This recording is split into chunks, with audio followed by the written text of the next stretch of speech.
The beloved and blessed Prophet ﷺ has said, on the day of judgment, the very first question to be asked about the deeds of the Muslims will be about their salah. If salah is completed, they will succeed. But if it is incomplete, they will be disgraced and will bear loss. Dear Islamic sisters, some of the acts in namaz are faraz, without which salah will not be valid. One of them is Satr-e-awrat, veiling in namaz.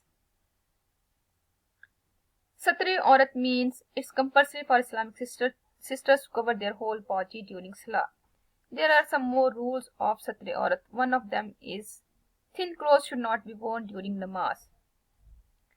If some Islamic sister is wearing such thin clothes that expose such a part of the body which is first to be concealed in salah, or that expose the color of the skin, the salah will not be valid. Second rule, skin-tight clothes should not be worn. Wearing such thick skin-tight clothes that does not expose the color of the body but reveals the shape of satr will not invalidate the salah, but it's not permissible for other people to look at that part of body.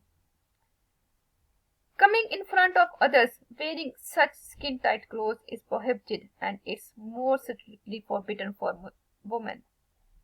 Third rule, hair should not be shown when reading namaz. Some women wear such a thin shawl made of muslins that reveals the blackness of their hair during salah, or wear such a dress through which the color of the part of the body is visible. The salah offered in such a dress will not be valid. So these are the rules of Satr-e-awrat,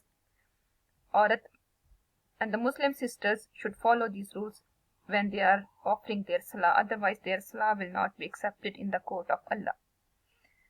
The aim of these Islamic videos are to spread the message of Islam, especially for future generation. So please share these videos with your family and friends, and thanks for watching.